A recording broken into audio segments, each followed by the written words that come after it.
Hello my dear students, welcome back to my channel Shubham lecturer. जितने भी हमारे student इस बार हैं 12th में और जिनको 2025 बोर्ड एग्जाम देना है, उनके लिए आज का ये वीडियो बहुत ही ज़्यादा इम्पोर्टेंट है, क्योंकि आज मैं क्लास 12 वाले स्टूडेंट्स का 12th हिंदी में पूरे के पूरे 7 नंबर कंप्लीट कराने वाला हूँ। यानी कि आज के इस क्लास को देखने के बाद आपका हिंदी के पेपर में पूरे 7 नंबर कंप्लीट हो जाएंगे, क्योंकि आज के इस क्लास में हम क्लास 12th हिंदी संस्कृत के 6 जो सबसे महत्वपूर्ण पद्यांश हैं, जिसको हम लोग श्लोक भी बोलते हैं, पद्यांश या श्लोक भी आप लोग बोल सकते हैं, ठीक है। इनको आज हम पढ़ेंगे। आप सभी को पता है कि हमारे हिंदी संस्कृत में गद्यांश 7 नंबर का आता है, वैसे ही पद्यांश भी 7 नंबर का आता है। तो आज मैं आपको पूरे जो 6 टॉप वाले हैं, जो हर साल लगभग पूछे जाते हैं, इन 6 के 6 मोस्ट इंपॉर्टेंट पद्यांश को हम एक ही क्लास में पढ़ेंगे। तो बस इन 6 पद्यांश को पढ़ लेना या श्लोक को पढ़ लेना, इससे बाहर कुछ नहीं आएगा। और जैसा मैं बताऊंगा, अगर ऐसा लिख कर आओगे, पूरे के पूरे एग्जामिनर 7 नंबर देगा। वो कहेगा बेटा ये ले, इस पे तेरा ही हक है। और अब की बार तो हमें माहौल बदल देना है, हमें हिंदी में 100 में 95 प्लस लेकर आना है। तो चलो टाइम वेस्ट नहीं करेंगे, हम एक एक पद्यांश को स्टार्ट करते हैं। जितने भी श्लोक मैंने इस क्लास में लिए हैं, सारे के सारे बहुत ज्यादा इंपॉर्टेंट हैं। अब देखो स्टूडेंट, यहां से हमारे पद्यांश की स्टार्टिंग होती है। ये जो पद्यांश जो आप देख रहे हैं, ये वाला श्लोक जो आप देख रहे हैं, आप बता सकते हैं ये किस चैप्टर का है? देखो, ये हमारे 12th हिंदी संस्कृत के सुभाषित रत्नानी चैप्टर का श्लोक है। और जो सुभाषित रत्नानी चैप्टर है ना, इसी चैप्टर से ज्यादातर श्लोक आते हैं, क्योंकि इसी चैप्टर में ज्यादा श्लोक हैं। 2 श्लोक मैंने और भी लिया है अलग अलग चैप्टर से, उसको भी मैं बताऊंगा, ठीक है। तो चलिए देखते हैं। सबसे पहला हमारा क्या है? भाषासु मुख्या मधुरा दिव्या गीर्वाण भारती तस्या ही मधुरम काव्यम तस्मादपि सुभाषितम। मतलब क्या कहा जा रहा है? ये जो हमारा पद्यांश है सुभाषित रत्नानी चैप्टर का है, दिया क्या जाता है आपको कि इसका संदर्भ लिखो और हिंदी में अनुवाद करो। आपको 7 नंबर मिल जाएगा। तो इसको जब हम सॉल्व करेंगे, तो सबसे पहले आप प्रश्नोत्तर संख्या डालिएगा, फिर यहां पे लिखिएगा भाषासु, इसका फर्स्ट वर्ड, फिर डॉट डॉट करके सुभाषितम। लेकिन पहले इसका मीनिंग मैं आपको बता दूं, हिंदी मीनिंग, ठीक है। देखो, भाषासु मुख्य मतलब भाषाओं में मुख्य मुख्य, मधुरा मधुर, दिव्या दिव्य, गीर्वाण भारती, गीर्वाण भारती का मतलब होता है देववाणी, जो संस्कृत है, ठीक है। तो भाषाओं में सबसे मुख्य, सबसे मधुर और सबसे दिव्य जो है वो संस्कृत भाषा है या फिर देववाणी है, ठीक है। तस्या ही मधुरम, और इससे भी ज्यादा मधुर, काव्यम, इसका काव्य है, तस्मादपि सुभाषितम, और उससे भी ज्यादा मधुर उसके सुभाषितम यानी कि सुभाषित वचन है, जिसको हम सुंदर वचन भी बोल सकते हैं। तो उससे भी ज्यादा मधुर उसका काव्य है, और उससे भी ज्यादा मधुर उसके सुभाषित वचन है। बस यही आपको कहा जा रहा है, ठीक है, कि भाषाओं में जो संस्कृत है, जो देववाणी है, वो सबसे मुख्य, सबसे मधुर और सबसे दिव्य है। दिव्य का मतलब अलौकिक भी आप कह सकते हैं, सबसे अलौकिक है। तस्या ही मधुरम काव्यम तस्मादप सुभाषितम, यानी कि उससे भी अधिक मधुर उसका काव्य है, और उस काव्य से भी अधिक मधुर उसके सुभाषित वचन है। अब इसको सॉल्व कैसे करोगे, ध्यान से समझना। सबसे पहले देखो, आपको इसका फर्स्ट वर्ड फिर डॉट डॉट करके लास्ट वर्ड लिख देना है। कोई जरूरी नहीं है कि एक ही वर्ड लिखें, आप 2 वर्ड भी लिख सकते हैं, कोई दिक्कत नहीं है। इससे होगा कि आपके एग्जाम में 2 पद्यांश दिए जाते हैं, आपने कौन सा किया है उसको जानने के लिए तो ऐसा लिखना ही होगा भैया, ठीक है, इसीलिए मैंने लिख दिया है। अब आपको संदर्भ के साथ हिंदी अनुवाद करना होता है, तो पहले संदर्भ लिखेंगे। देखो भैया, ये हिंदी संस्कृत है, इसमें कवि का नाम या लेखक का नाम नहीं रहता, जैसे हमारे हिंदी के पद्य में रहता था, गद्य में रहता था, ठीक है। इसमें सिर्फ चैप्टर का नाम लिखना है। देखो, प्रस्तुत पद्यांश हमारी पाठ्य पुस्तक के संस्कृत भाग में संकलित सुभाषित रत्नानी नामक पाठ से अवतरित है। देखो, यहाँ पे पाठ का नाम आपका लिख गया भैया, बस ये संदर्भ बिल्कुल सही है, इसका नंबर आपको कंप्लीटली मिल जाएगा। अब इसका हिंदी में अनुवाद करना होगा। चलो अनुवाद हेडिंग डालते हैं। वीडियो को आप लोग लाइक करना, चैनल को सब्सक्राइब कर लेना, ताकि ऐसे ही क्लास में आपके लिए लाता रहूं, ठीक है। देखो, अनुवाद अब हम करेंगे, वही चीज जो मैंने बताया। क्या कहा गया था? भाषासु मुख्या मधुरा दिव्य गीर्वाण भारती तस्या ही मधुरम काव्यम तस्मादपि सुभाषितम। मतलब भाषाओं में संस्कृत सबसे प्रधान, मधुर और अलौकिक है। दिव्य का मतलब अलौकिक भी कह सकते हैं। उससे अधिक मधुर उसका काव्य है और उस काव्य से अधिक मधुर उसके सुभाषित वचन हैं, यानी कि जो सुंदर वचन या सूक्तियां भी बोल सकते हैं, ये उससे भी ज्यादा मधुर है। बस इतना सा लिखने के लिए आपको 7 नंबर मिलेगा, यहां से लेकर यहां तक लिखने के लिए, देख लो खुद। इसके लिए आपको पूरे के पूरे 7 नंबर मिलेंगे।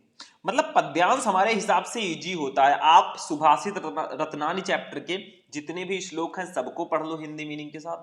बाकी एक दो चैप्टर में एक आध श्लोक दिए गए हैं उसको पढ़ लो। अभी मैं बताऊंगा 4 श्लोक मैं आपको इस चैप्टर का बताऊंगा, सुभाषित रत्नानी चैप्टर का, और 2 श्लोक हम लोग पढ़ेंगे अपने अलग अलग चैप्टर के। ठीक है, चलो फर्स्ट वाला समझ में आ गया, स्क्रीनशॉट आप लोग ले लो, मैं साइड में कर दिया मैंने। ठीक है, अब आते हैं मेरे दोस्त अपने दूसरे वाले श्लोक पर।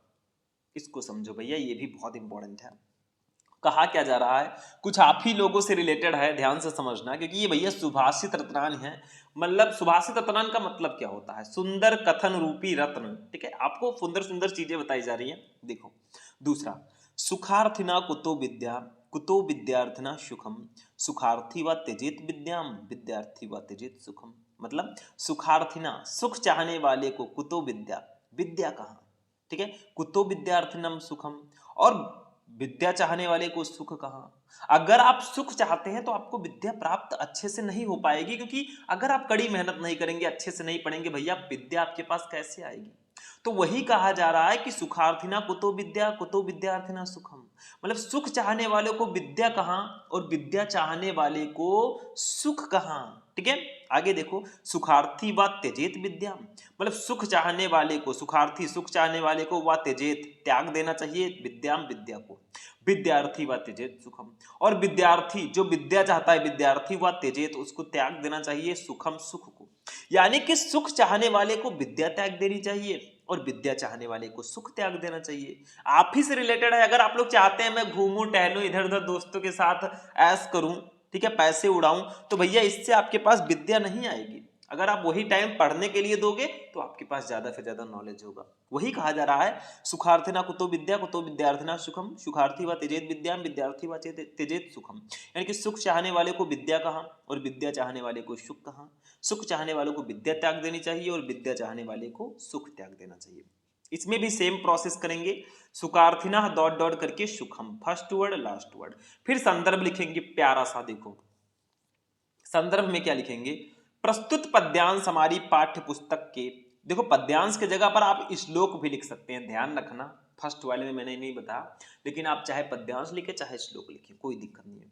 तो वही सेम संदर्भ रहेगा, प्रस्तुत पद्यांश हमारी पाठ्य पुस्तक के संस्कृत भाग में संकलित सुभाषित रत्नानी नामक पाठ से अवतरित है। देखो संस्कृत में पद्यांश हर एक चैप्टर के लिए सेम होता है, सिर्फ आपको जो संदर्भ होता है हर एक चैप्टर के लिए सेम होता है, बस आपको चैप्टर का नाम चेंज करना होता है। अगर आप गद्यांश का संदर्भ लिख रहे हैं तो प्रस्तुत गद्यांश लिख दो और यहाँ पे जो चैप्टर है उसको लिख दो, बस काम हो गया। अनुवाद देखो वही चीज मैंने बताया, सुख चाहने वाले को विद्या कहाँ और विद्या चाहने वाले को सुख कहाँ, इसलिए सुख की इच्छा करने वाले को विद्या छोड़ देनी चाहिए और विद्या चाहने वाले को सुख छोड़ देना चाहिए। अगर आपको विद्या चाहिए तो आपको सुख थोड़ा बहुत तो त्यागना ही होगा, ऐसा नहीं कि बिल्कुल उसी में बिजी रहें। और अगर आपको सुख चाहिए भैया तो विद्या त्यागनी पड़ेगी, और अगर आपको विद्या चाहिए तो थोड़ा सा सुख त्यागना पड़ेगा। चलो इसको हटाते हैं, नेक्स्ट वाला देखते हैं। अब देखो स्टूडेंट हमारा थर्ड वाला जो है इसी चैप्टर का भाई, क्योंकि ये चैप्टर बहुत इंपॉर्टेंट है। देखो इस चैप्टर के मैं 4 तो आपको बता दूंगा, बाकी और भी हैं उनको भी पढ़ना पड़ेगा, और आप लोग सपोर्ट करते रहेंगे, मैं धीरे धीरे सारा बता दूंगा, टेंशन नहीं लेने का जब तक हम हैं। और 2 मैं आपको अलग अलग चैप्टर के बताऊंगा, क्योंकि वो भी कभी कभी दे दिए जाते हैं। ठीक है, लेकिन इस चैप्टर को अगर आपने पढ़ लिया भैया 7 नंबर बिल्कुल कंप्लीट है। देखो क्या है, काव्य शास्त्र विनोदेन कालो गच्छति धीमताम, व्यसनेन चा मूर्खाणाम निंद्रया कलहेन वा। मतलब काव्य शास्त्र विनोदेन, मतलब काव्य शास्त्र के विनोद में, मतलब काव्य शास्त्र की चर्चा रूपी मनोरंजन में, कालो गच्छत धीमताम, कालो का मतलब होता है समय, गच्छति, गच्छति का मतलब होता है जाता है या व्यतीत होता है, धीमताम, धीमताम का मतलब होता है बुद्धिमानों का। इनका कहना है कि बुद्धिमान लोगों का जो समय है, बुद्धिमान लोगों का समय काव्य और शास्त्र के विनोद में, काव्य और शास्त्र के आनंद में बीतता है। ठीक है। जो बुद्धिमान लोग होते हैं वो या तो पढ़ेंगे, काव्य पढ़ेंगे, शास्त्र पढ़ेंगे, आनंद लेंगे, ठीक है। और मूर्ख लोग क्या करेंगे, देखिए, व्यसनेन चा मूर्खाणाम निंद्रया कलहेन हुआ। मतलब व्यसनेन चा मूर्खाराम, व्यसनेन का मतलब क्या होता है, बुरी आदतों से, चा मूर्खाराम का मतलब मूर्ख लोगों का, निंद्रया सोने में, कलहेन वा, कलहेन का मतलब होता है झगड़ विवाद करने में, ठीक है। वा का मतलब होता है अथवा। और जो मूर्ख मूर्ख होते हैं, मूर्खी होते हैं, मूर्ख लोग होते हैं, उनका जो समय है वो बुरे शौकों में, सोने में और लड़ाई झगड़ा करने में बीतता है। इनका कहना है कि बुद्धिमान लोगों का समय जो है वो काव्य और शास्त्रों के चर्चा या विनोद में के आनंद में बीतता है, जबकि मूर्खों का समय क्या है, वो बुरे शौकों में, सोने में, लड़ाई झगड़ा करने में बीतता है। चलो इसका संदर्भ लिखते हैं। ऐसे काव्य शास्त्र विनोदेन डॉट डॉट करके कलहेन व लिख देना, फिर संदर्भ लिख देना। प्रस्तुत पद्यांश हमारी पाठ्य पुस्तक के संस्कृत भाग में संकलित सुभाषित रत्नावली नामक पाठ से अवतरित है। अभी उसी चैप्टर का, तो वैसे ही लिखेंगे। अनुवाद देखो, वही चीज मैंने बताया, काव्य शास्त्र विनोदेन कालो गच्छत धीमताम व्यसनेन च मूर्खाराम विनिन्द्रया कलहेन। मतलब बुद्धिमानों का समय काव्य और शास्त्रों की चर्चा के विनोद में बीतता है, और मूर्खी यानी कि मूर्खों लिख दीजिएगा, और मूर्खों का समय बुरे शौकों में, सोने में या लड़ाई झगड़ा करने में बीतता है। आप लोग देखेंगे जो मूर्ख लोग होते हैं ना, वो या तो लड़ाई झगड़ा करेंगे, या दिन भर सोते रहेंगे, या बुरे शौक करेंगे, ठीक है, फालतू चर्चा करेंगे। बुद्धिमानों का समय जो है अच्छे से बीतता है। वही चीज यहाँ पे कहा जा रहा है जो मैंने आपको बता दिया। तो तीसरा वाला पद्यांश भी आपको समझ में आ चुका होगा। चलो नेक्स्ट वाला देखते हैं। इसको समझो भैया, सब आपके लिए यूजफुल बातें हैं, आप सभी के लिए सारी की सारी बातें बहुत यूजफुल हैं। और मैंने बताया अभी और भी हैं, और भी पद्यांश हैं इस चैप्टर में, पूरा मैंने नहीं लिया है, इसमें कई सारे पद्यांश हैं। लगभग आपके पास शायद 15 या 16, 14, हाँ 15-15 लगभग आपके पास होंगे, इसमें सबको पढ़ना है। देखो नेक्स्ट वाला, सबको पढ़ लो। जो मैं इस क्लास में लेकर आया हूं ना, सारे के सारे टॉप रेटेड है, मतलब बहुत ज्यादा पूछे गए हैं। और भी इसमें पद्यांश है, मैं कह रहा हूं अभी भी, ठीक है, वो भी मैं आपको बताऊंगा आगे। चलो पहले इसको समझो, अभी तो ट्रेलर है, पिक्चर अभी बाकी है। देखो, विद्या विवादाय धनम मदाय शक्ति पड़े सायं पर पीड़नाय खलस्य साधो विपरीत में तज्ज ज्ञानाय दानाय चा रक्षणाय। मतलब कहा जा रहा है, ध्यान से समझो, विद्या विवादाय मतलब विद्या वाद विवाद के लिए, धनम मदाय, धन मदाय का मतलब होता है घमंड के लिए, और धन जो है वो घमंड के लिए, ठीक है। शक्ति, जो शक्ति है, पावर है या ताकत है, परेशान मतलब परेशान करने के लिए, ठीक है, कष्ट पहुंचाने के लिए आप कह सकते हैं, सॉरी, दूसरों को, परेशान का मतलब होता है दूसरों को, परिपीडनाय, परिपीडनाय का मतलब होता है कष्ट पहुंचाने के लिए। यानी कि दुष्ट व्यक्ति जो होते हैं, खलस से, खलस का मतलब होता है दुष्ट, ठीक है। जो दुष्ट व्यक्ति होते हैं उनकी विद्या जो होती है वो विवाद के लिए होती है, एक दूसरे से विवाद करने के लिए।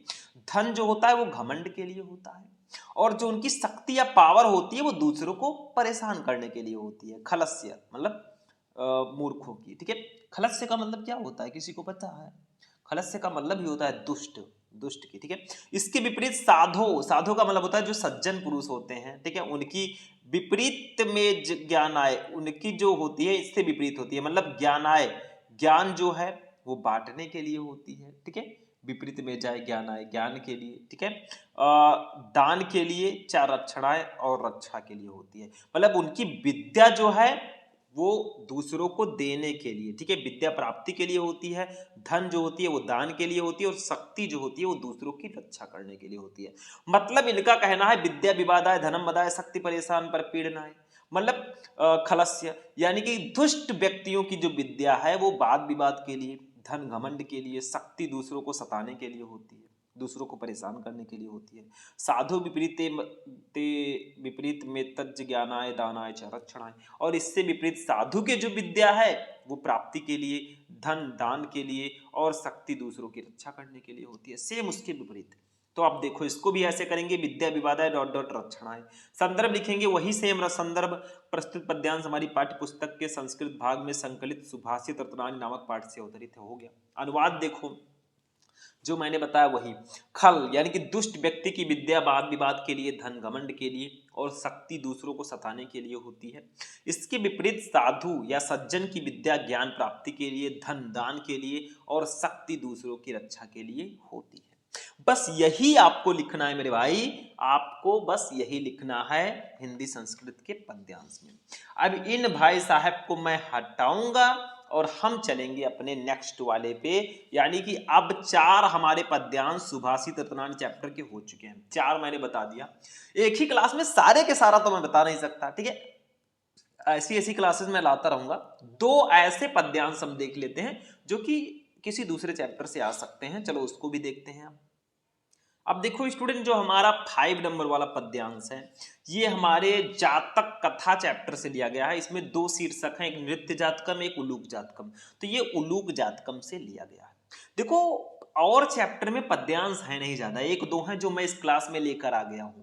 सुभाषित रत्नान चैप्टर के जो बचेंगे उसको मैं आगे की क्लासेस में दे दूंगा। देखो, ना में रोचते भद्रम वह उलूकस्य विसेचनम आक्रुद्धस्य मुखम पश्य कथम क्रुद्धो भविष्यति। मतलब क्या कहा जा रहा है, ना में रोचते डॉट डॉट करके भविष्यति कर देना। ना में रोचते, ना नहीं, में मुझे, रोचते अच्छा लगता है, नहीं मुझे अच्छा लगता है, ठीक है।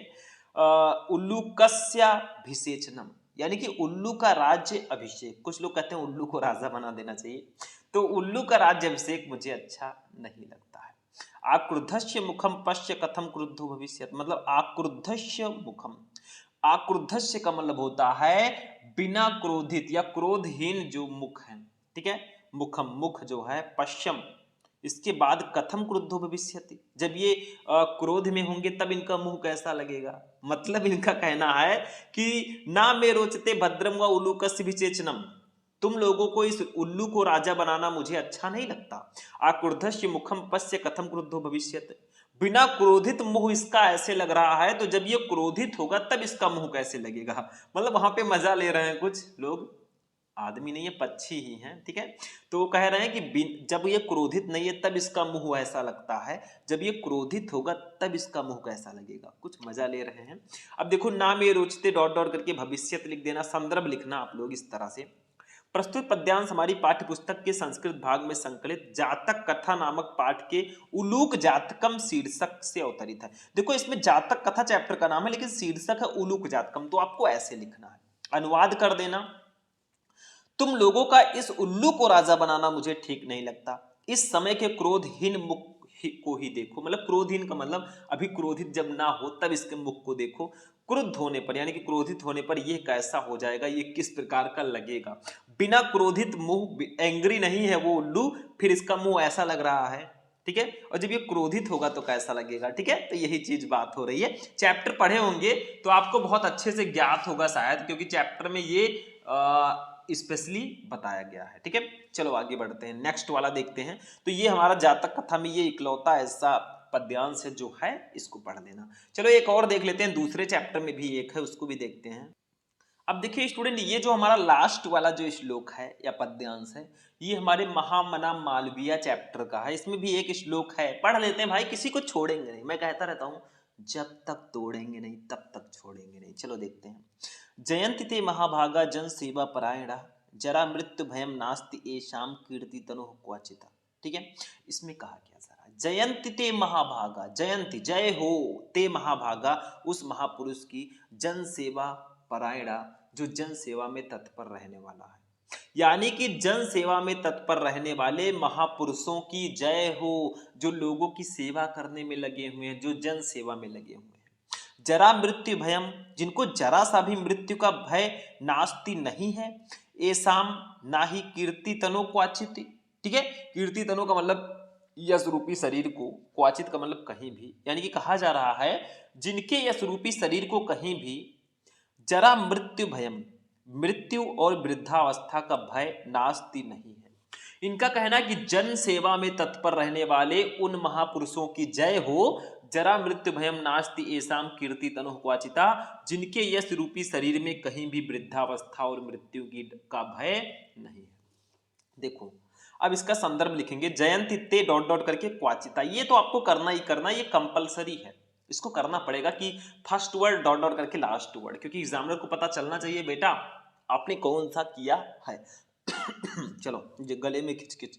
देखो संदर्भ पहले लिखेंगे, प्रस्तुत पद्यांश हमारी पाठ्य पुस्तक के संस्कृत भाग में संकलित महामना मालवीय नामक पाठ से अवतरित है। ऐसे लिख देना, प्यार से नंबर मिल जाएगा। देखो जो मैंने ब्लैक से लिखा है ना, ये सिर्फ मैंने देखने के लिए नहीं लिखा है, ये आपको भी ब्लैक से ही लिखना है ताकि दिखने में सुंदर लगे। और ब्लैक से, क्योंकि ये मेन पॉइंट है, तो इसको ब्लैक से लिखना हो। अनुवाद देखो भैया, अनुवाद वही चीज है, जयंति ते महाभागा जन सेवा परायणा जरा मृत्यु भयम नास्ति एसाम कीर्तितनो क्वाचिता। यानी कि जन सेवा में तत्पर रहने वाले महापुरुषों की जय हो, जिनके यश रूपी शरीर को कहीं भी वृद्धावस्था और मृत्यु का भय नहीं है। उनको ना तो ये डर है कि हम वृद्ध हो जाएंगे और ना ही ये डर है कि मेरी मृत्यु हो जाएगी। उनको किसी भी प्रकार का डर नहीं है, वो बिल्कुल से निडर है। वही कहा जा रहा है, क्योंकि ये महामना मालवीय चैप्टर का है, तो महामना मालवीय जी के बारे में बताया जा रहा है कि ऐसे महापुरुषों की जय हो जिनके यश रूपी शरीर को कहीं भी वृद्धावस्था और मृत्यु का भय जरा सा भी नहीं है। ठीक है, काफी इंटरेस्टिंग ये भी हमारा था। तो स्टूडेंट, आज का क्लास आपको कैसा लगा? मैंने आज आपको 12th हिंदी संस्कृत के टॉप जो 6 मोस्ट इंपॉर्टेंट पद्यांश थे उनको मैंने बता दिया। मैं ये भी आपसे कहना चाहूंगा कि पद्यांश हमारा पूरा कंप्लीट हो चुका है, सिर्फ आप लोगों को सुभाषित रत्नानी चैप्टर के जो बचे हुए पद्यांश हैं उनको भी पढ़ लेना है। बाय द वे इसमें से तो आ ही जाएगा, लेकिन आप लोग थोड़ा एक्स्ट्रा पढ़े रहिएगा। तो आज का क्लास कैसा लगा? वीडियो को कर देना लाइक, चैनल को कर देना सब्सक्राइब, ताकि ऐसी क्लासेस मैं आपके लिए लाता रहूं। टेंशन मत लेना जब तक हैं हम। तो चलिए मिलते हैं फिर नेक्स्ट वीडियो में नेक्स्ट टॉपिक के साथ, तब तक के लिए जय हिंद।